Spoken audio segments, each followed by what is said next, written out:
Tema adalah kuasa wanita. Kuasa wanita. Tahukah Anda bahwa para wanita ada kuasa yang luar biasa? Tetapi jenis kuasa yang ada dan pengaruh yang mereka miliki itu terletak pada apa yang terjadi di sini, di hati mereka. Wanita adalah insan yang memainkan peranan penting dalam setiap fase kehidupan manusia. Karena mereka lah yang mengandung dan melahirkan generasi baru pewaris bagi negara. Walaupun di masa lalu wanita sering dianggap sebagai makhluk yang lemah dan tidak berkuasa, hari ini terdapat banyak wanita yang berhasil menunjukkan kekuatan dan kemampuan mereka untuk melakukan perkara yang hebat. Wanita dapat membangun sebuah negeri, memangkin sebuah negara maju.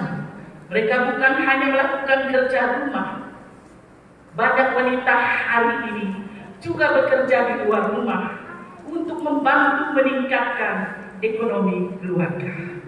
Nah, di era modern ini, peran wanita semakin meningkat. Sumbangan mereka dalam segala aspek, dalam berbagai aspek yang hanya dapat dilakukan oleh lelaki juga semakin meningkat. Banyak wanita menjadi doktor, lawyer yang punya kebolehan tak tertandingi, engineer, pengusaha yang berhikmat, pilot yang hebat, businesswoman yang berdaya saing. Walaupun mereka bekerja di luar rumah, wanita tidak melupakan kerja mereka di rumah. Mereka tetap melakukan pekerjaan seperti memasak, membersih rumah, menjaga anak-anak. Ini membuat wanita lebih istimewa dan tidak dapat digantikan di mata lelaki. Beri tepukan tangan kepada wanita. Walaupun mereka kelihatan kuat dan serba boleh atau menguasai berbagai subjek bidang dan kemahiran, wanita masih memiliki hati yang lembut, sensitif. Karena kuasa dan pengaruh wanita sangat besar. Dia dapat meningkatkan martabat sebuah negara dan juga dapat menjatuhkan sebuah negara. Dia mampu menjadi katalis ke arah kejayaan suku dan mampu menjadi tiang yang kuat bagi sebuah negara. Wanita seperti ini sangat tangguh dan dihormati di mata dunia tanpa mengira suku dan agama mereka. Nah, saudara sekalian, wanita dalam bidang seni dan hiburan pada hari ini ataupun woman in science and technology, saya hanya ketik beberapa saja. Beyonce, penyanyi, penulis lagu, pelakon terkenal, dan usahawan yang telah menjadi ikon budaya selama lebih 2 dekade. Kedua, woman in art and entertainment, Serena Williams, siapa tidak kenal beliau? Pemain tenis Amerika yang telah memenangi 23 gelaran Grand Slam. Single dianggap sebagai salah satu pemain tenis terhebat sepanjang masa. Baru-baru ini Simone Biles, pemain gimnastik artistik Amerika yang telah memenangi 25 tingkat kejuaraan dunia dan 4 kali pemenang emas Olimpik. Wanita-wanita ini antara lain telah menunjukkan kuasa dan pengaruh yang luar biasa dalam bidang masing-masing, mengilhami generasi wanita dan gadis-gadis di seluruh dunia. Nah, saudara sekalian, mengapa wanita ini ada kuasa seperti itu? Pertama, karena kepimpinan dan kepribadian mereka yang sangat efektif sehingga mereka dapat mempengaruhi orang lain dan mencapai tujuan mereka. Mereka memiliki kemampuan untuk berkomunikasi, berkomunikasi dengan efektif sehingga mereka dapat menyampaikan ide dan visi mereka. Dan mereka mempunyai prestasi dan pencapaian yang luar biasa dalam bidang masing-masing sehingga mereka dapat memiliki reputasi dan pengakuan yang tinggi. Mereka telah bekerja keras dan berdedikasi untuk mencapai tujuan mereka sehingga mereka memiliki rasa percaya diri dan kekuatan yang besar. Mengapa mereka mempunyai kuasa yang begitu tinggi? Karena mereka mempunyai inspirasi dan pengaruh. Mereka telah menjadi inspirasi bagi banyak orang, terutama wanita dan gadis, sehingga mereka memiliki pengaruh yang luas dan mendalam. Mereka telah menggunakan platform mereka untuk mempromosikan kesetaraan gender, hak asasi manusia, dan isu-isu sosial lainnya, sehingga mereka memiliki dampak yang positif pada masyarakat. Keempat, wanita-wanita ini begitu hebat dan berkuasa karena mereka mempunyai kemampuan untuk mengatasi tantangan. Mereka telah menghadapi banyak tantangan dan hambatan dalam hidup mereka, tetapi mereka telah berhasil mengatasi dengan kekuatan dan ketabahan. Mereka telah belajar dari kesalahan, kegagalan mereka, sehingga mereka dapat menjadi lebih kuat dan bijak. Dengan demikian, wanita-wanita itu memiliki kuasa dan pengaruh yang luar biasa karena mereka memiliki kombinasi dari kepimpinan, prestasi, inspirasi, dan kemampuan untuk mengatasi tantangan. Tetapi saudara-saudara, begitu menyedihkan, terdapat juga wanita yang paling jahat di dunia. Wanita paling jahat di dunia adalah perkara yang dipertikaikan. Dan terdapat beberapa wanita sepanjang sejarah yang dianggap sebagai salah satu yang paling jahat. Beberapa contoh termasuk Miyuki Ishikawa, seorang pembunuh beramai-ramai Jepun yang bertanggung jawab atas kematian 150 bayi. Eileen Wuornos, seorang pembunuh beramai-ramai Amerika yang dijatuhi hukuman atas pembunuhan 6 lelaki. Bayangkan. Dan Elizabeth Bathory, seorang countess Hungari yang dituduh menyiksa dan membunuh ratusan wanita muda. Ini wanita jahat, saudara. Mereka berkuasa. Perlu diperingatkan dalam konsep jahat adalah subjektif dan dapat berbeza-beza bergantung pada konteks budaya dan sejarah. Tambahan pula adalah penting untuk mengakui bahwa wanita yang telah melakukan jenayah keji adalah produk faktor sosial dan psikologi yang kompleks, dan tindakan mereka tidak harus diromantikkan atau diglorifikasikan. Ya. Nah, mari kita maju lebih jauh kepada firman Tuhan malam ini. Saya sudah mengambil contoh wanita-wanita yang punya kuasa. Pertama, wanita yang berkuasa yang mencapai segala impian mereka. Kedua tadi adalah wanita yang jahat. Nah sekarang, mari kita kepada firman Tuhan. Siapa yang klik ini? Boleh klik error.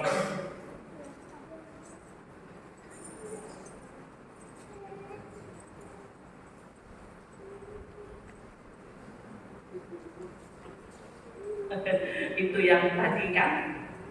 Oke, yang sekarang lihat di depan. Oke, kuasa wanita yang jahat dalam Alkitab. Ini yang saya mau katakan pada malam ini. Wanita yang jahat di dalam Alkitab adalah mereka yang mempunyai peranan yang negatif dan mempengaruhi orang lain dengan cara yang tidak baik. Berikut adalah beberapa contoh wanita yang jahat di dalam Alkitab. Saya tidak ada poin lagi, tengok gambar. Yang pertama itu siapa? Yang pertama kamu kenal siapa? Ratu Izebel. Apa yang dilakukan oleh Ratu Izebel? Ratu Izebel adalah seorang ratu yang luar biasa jahat. Dia adalah seorang wanita yang disebut dalam Alkitab, khususnya dalam 1 Raja-Raja dan 2 Raja-Raja. Siapa yang rajin membaca, kamu akan menemukan siapa itu Izebel. Jadi Izebel ini adalah putri Raja Iqbal dari Sidon, dan dia dibawa ke Israel oleh raja yang bernama Raja Akhab untuk dijadikan istri. Dia bukan orang Israel, ya. Namun Izebel ini tidak meninggalkan agama asalnya, terus menyembah berhala, khususnya Baal dan Asyerah. Jadi apa yang terjadi dengan Izebel? Dia membunuh nabi-nabi Tuhan. Kalau kamu baca itu dalam 1 Raja-Raja pasal 18 ayat 4 dan 13. Dan lagi dia menghasut suaminya Ahab untuk membunuh Daud. Dan dia membuatkan satu persebahatan dengan orang lain, memfitnah Nabot supaya kebun anggurnya balik kepada mereka. Jadi dia menggunakan kuasa yang ada padanya sebagai ratu orang Israel pada masa itu, dan mempengaruhi suaminya Ahab dan orang lain untuk melakukan kejahatan. Ini kuasa yang dimiliki oleh perempuan ini. Selidiki Bapak, Ibu, dan saudara-saudara sekalian. Anda mempunyai kuasa, dan kuasa itu ada di dalam tangan. Akhirnya Izebel dihukum oleh Allah karena kejahatan dan kekejamannya. Dia dibunuh oleh orang-orang yang setia kepada Tuhan, dan mayatnya hancur dimakan oleh anjing-anjing. Cuma yang tinggal adalah kepalanya, kedua tangannya, kedua kakinya. Yang lain hancur, darahnya dijilat anjing. 2 Raja-Raja pasal 9, 30 dan 37. Nama Izebel telah menjadi sinonim dengan kejahatan dan kekejaman, dan masih digunakan hingga hari ini untuk menggambarkan seseorang yang jahat dan kecil. Nah, pelajaran dari hidup Izebel. Lihat kekuasaan yang dimiliki oleh Izebel. Kekayaan tidak dapat membeli kebahagiaan dan keselamatannya. Pada saat dia diserang, duitnya tidak dapat menyelamatkan dia. Kekayaan yang ada pada dia tidak dapat menyelamatkan dia. Kecantikan yang ada pada dia tidak dapat menyelamatkan dia. Dia punya segala-galanya, tapi dia tidak mempunyai Tuhan. Dia tidak mempunyai Tuhan. Dia hanya mempunyai Baal Asyerah yang disembahnya, buatan manusia. Jadi kisah Izebel mengajarkan kita harus berhati-hati dengan pengaruh jahat. Izebel mempunyai pengaruh yang besar terhadap suaminya. Hati-hati ibu-ibu. Kita mempunyai pengaruh yang besar terhadap suami kita. Kita boleh meruntuhkan suami kita. Kita juga boleh menaikkan suami kita. Kita juga boleh melenyapkan pelayanannya. Kita juga boleh membangun dia di dalam pelayanan. Kedua, kita lihat di sana seorang perempuan yang memegang gunting. Apa itu? Saya percaya anak-anak yang belajar firman Tuhan tahu ya, yaitu Delilah. Delilah dengan siapa? Samson yang kuat gagah perkasa itu. Samson, kalau kita baca dia di dalam Hakim 16 ayat 1 hingga 2, saya baca ayat 1. Pergilah Samson ke Gaza, dan dia melihat seorang pelacur di sana, lalu datang kepadanya. Ketika diberitahukan kepada orang-orang Gaza, Samson telah datang di sini, maka mereka mengepung tempat itu dan menyiapkan jebakan baginya semalam-malaman di gerbang kota. Namun mereka berdiam diri malam itu dengan mengatakan, hingga terang pagi barulah kita akan membunuhnya. Samson tidur di situ sampai tengah malam. Pada waktu tengah malam, barulah Samson dan ia memegang kedua daun pintu gerbang kota itu, serta kedua tiang pintu mencabut semuanya beserta palangnya, meletakkannya di atas kedua bangkunya, lalu mengangkat semuanya itu ke puncak gunung yang berhadapan dengan Hebron. Kita baca sampai di sini ya. Nah, itu adalah kisah Simson ya. Kamu boleh baca ini sampai ayat yang ke-20. Ya, sampai dia jatuh ke tangan perempuan itu, sampai perempuan itu memegang gunting di mana dia memberitahu segala rahasianya. Mengapa kamu bilang aku cinta kepadamu tapi engkau tidak memberitahu rahasiamu kepada saya? Sehingga Simson merasa macam mau mati rasanya. Kalau ada orang yang merasa macam mau mati rasanya, ini alamat kematian. Ini alamat kematian rohani. Inilah yang terjadi kepada Simson, di mana dia rasa mau mati ketika perempuan itu merengek-rengek terus di telinganya untuk mencari rahasianya. Jadi Simson mulai menundukkan kekuatannya dan meninggalkan semuanya itu di tangan seorang perempuan. Nah, apa pelajaran ini bagi kita, saudara? Pertama, saya harap anak-anak saya lelaki yang semua ada di sini dan di sini bisa yang semua ya, yang menyebut mami, dengar bahaya hawa nafsu dan godaan. Ya, kecantikan dan daya tarikan Delilah menggoda Samson, menyebabkan dia mengkhianati nilai-nilai dan akhirnya menyebabkan kejatuhannya. Nah, ingat, kalian telah menerima keselamatan, anugerah dari Tuhan. Tetapi kecantikan seorang wanita boleh mencurinya dalam sekejap mata. Anda akan keluar dari tempat ini tidak lama lagi. Anda akan pergi ke pelayanan. Kedipan mata seorang pelacur boleh menjatuhkan kamu dalam sekelip mata saja. Kecantikan seorang wanita boleh menjatuhkan kamu dalam sesaat saja.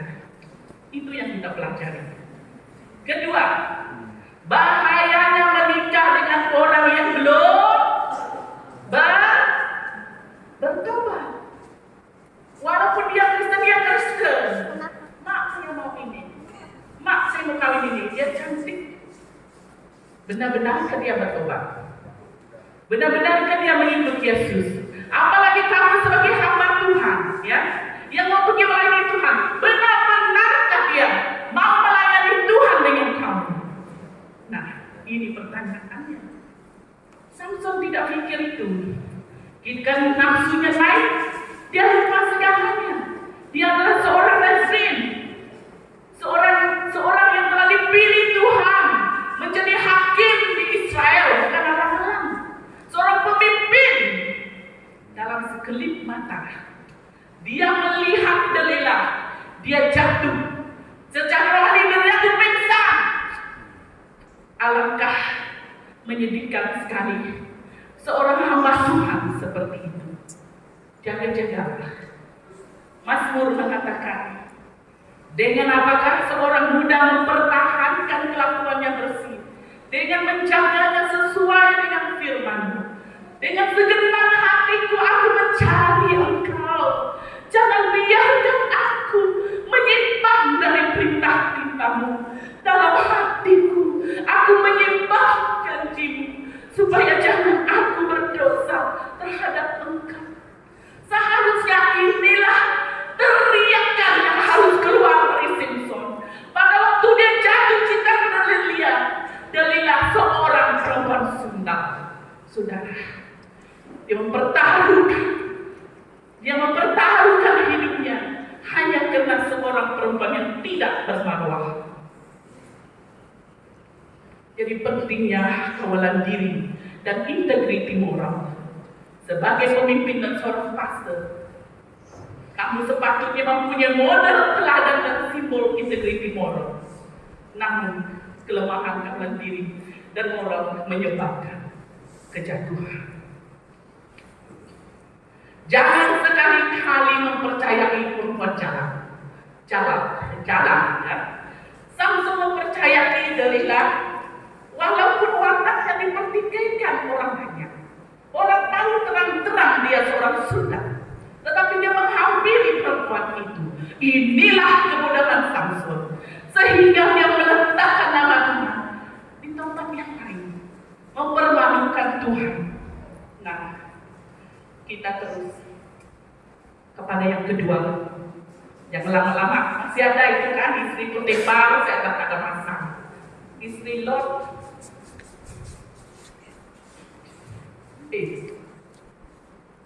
nah ini dia. Kuasa wanita saleh, kita maju.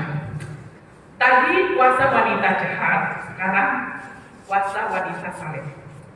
Kuasa wanita saleh ini, the power of godly woman, sebagaimana kuasa wanita yang buruk dan jahat itu punya kuasa, begitu juga dengan wanita salehnya Tuhan, ya.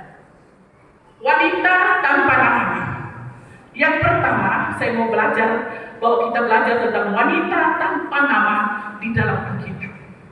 Siapakah wanita tanpa nama ini? Wanita tanpa nama ini adalah istri Nuh. Tidak ada ayat yang mengatakan nama istri ini. Nama perempuan ini hanya disebut wanita istri Nuh. Jadi ketika Tuhan melihat kejahatan manusia dalam pasal 6, 5 hingga 6, bahwa kejahatan manusia besar di bumi dan bahwa segala kecenderungan hati mereka selalu membuahkan kejahatan semata-mata, maka Tuhan menyesali bahwa Ia telah menjadikan manusia di bumi, dan hal ini sangat memilukan hati Tuhan. Yang Tuhan sangat menyesal mengapa Dia menjadikan manusia begitu.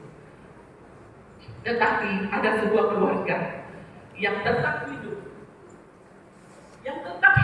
menyenangkan hati Tuhan, yaitu Nuh istrinya, ketika anak lelakinya dan menantunya. Mereka adalah latar. Karena apa, saudara?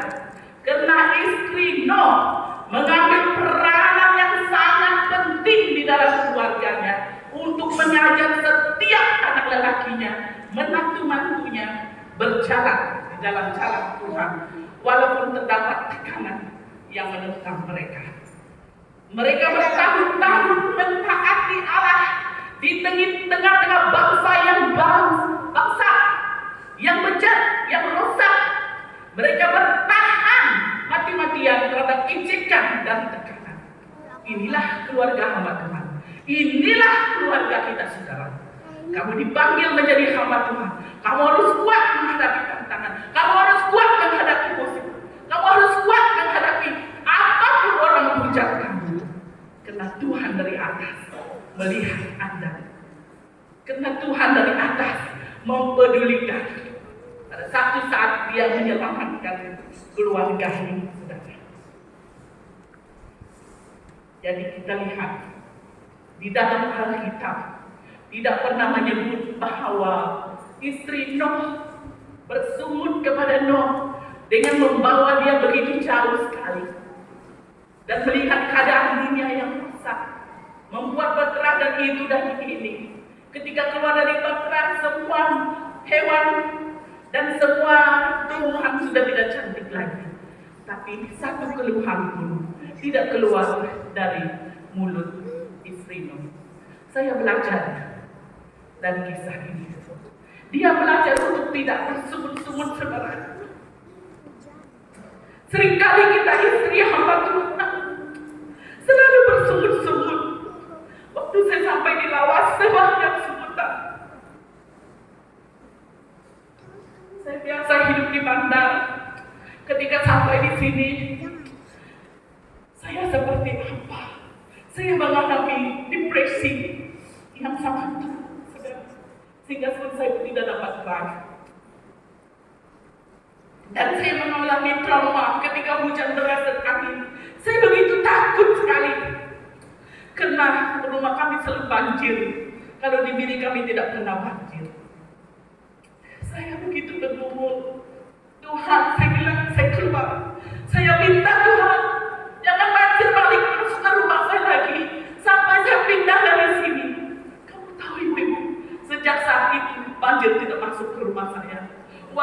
kondisi di sana banjir. Saya keluar dan sedikit lagi masuk, saya bilang, Tuhan ingat janji kita hari itu, kata saya. Betul-betul saya trauma, saudara. Itu adalah seorang istri yang lemah seperti saya. Kadang-kadang di dalam pelayanan, waktu kita masuk ke pelayanan, kita melihat itu dan ini di dalam pelayanan. Wah, kita sangat stres. Kita mau menyamakan tempat ini dengan tempat itu. Jangan. Sampai bila kamu menyamakan, tidak akan sama, saudara. Kita sebagai istri hamba Tuhan harus seperti istri Nuh. Firman Tuhan tidak pernah menulis istri Nuh mengadu dan bersuhud kepada suaminya. Tetapi dia wanita yang bekerja di balik tabir. Suaminya dikenal di mana-mana. Di seluruh kitab-kitab suaminya disebut, tetapi istri Nuh di mana? Orang tidak kenal dia, dia tidak dikenal. Dia bekerja di belakang tabir, saudara. Itulah saya, itulah kamu, itulah anak-anak gadis yang di sini. Kemudian akan menikah hamba Tuhan. Orang tidak akan menghormati kamu, orang tidak akan menghargai kamu. Sanggupkah kita bekerja merendahkan diri di belakang tabir, menolong suami kita seperti istri Nuh yang tetap ada, yang tetap menghibur suaminya di saat suka. Kami mengalami satu kesusahan yang berat di dalam pelayanan. Saya tahu suami saya tidak dapat tidur apapun. Pada waktu malam saya menumpang tangan di atas kepalanya. Saya tahu dia dalam pergumulan yang berat. Itulah yang Tuhan ingin kita lakukan. Kepada suami kita sering membantu, menolong, mendorong, bukan merongrong, bukan yang selalu mengeluh terus. Ini yang Tuhan inginkan dari kita para istri hamba Tuhan. Begitu berat salib kita pikul. Seperti nyanyian kita tadi, cukuplah kasih karunia akan kupikul salibmu. Sungguh luar biasa. Jadi terima kasih pada wanita tanpa nama ini dan pengaruhnya yang kuat. Walaupun suaminya terkenal di mana-mana dalam sejarah, dia tidak disebut, dia tetap bersukacita. Dia bekerja di belakang tabir untuk menyokong suaminya di dalam pelayanan. Seterusnya,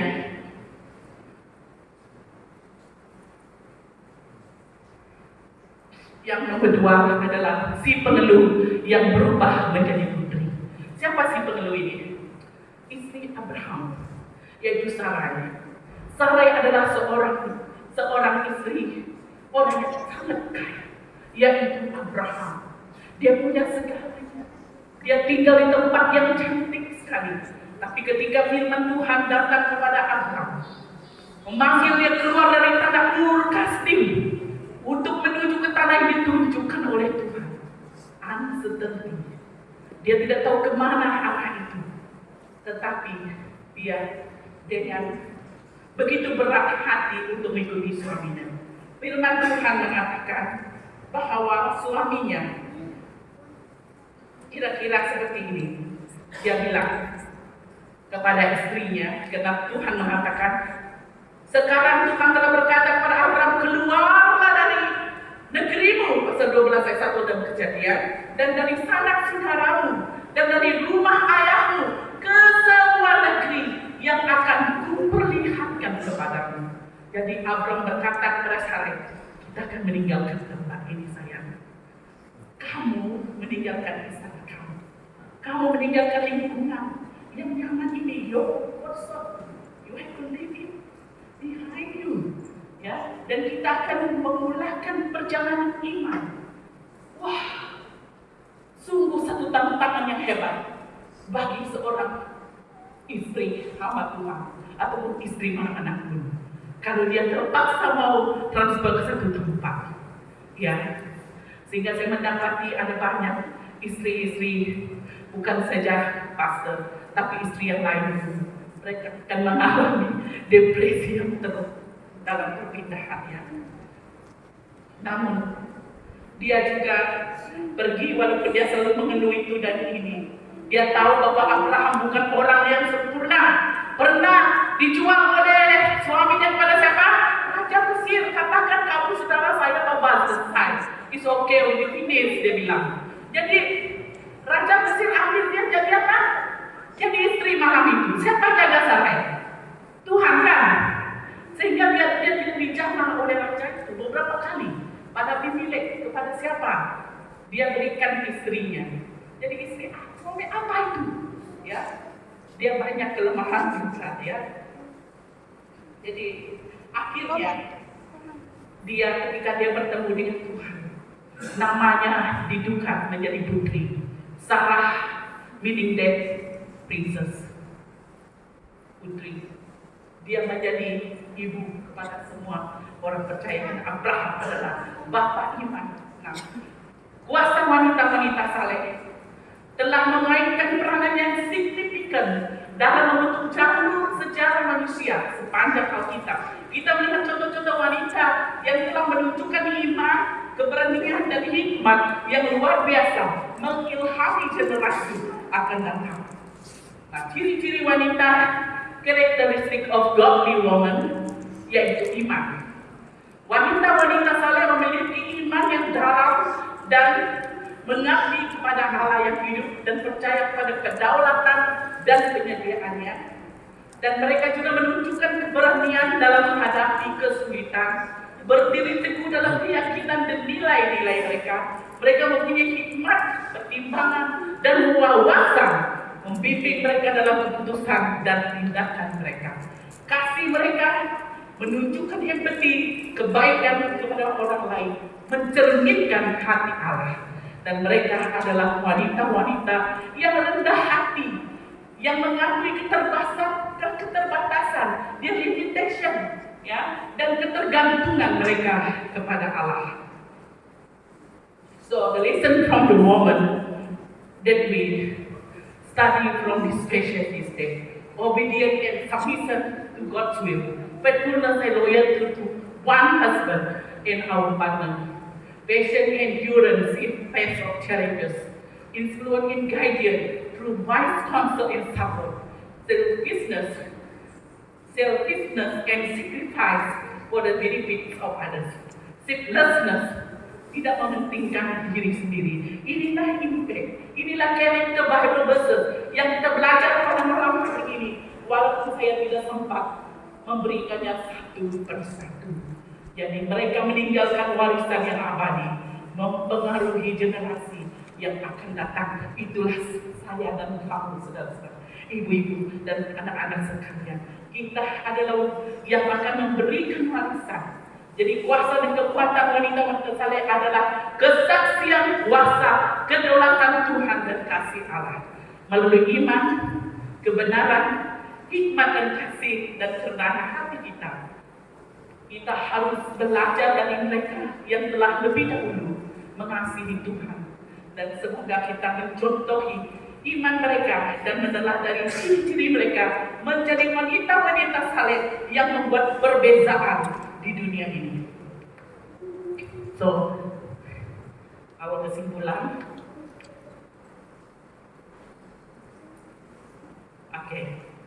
Kesimpulan dalam khotbah kita hari ini, kita telah melihat bagaimana wanita memiliki kuasa dan pengaruh yang luar biasa dalam kehidupan manusia. Kita telah melihat contoh-contoh manusia, wanita yang hebat dan perkasa dalam Alkitab, ya, seperti istri Nuh, Sarah, istri Abraham.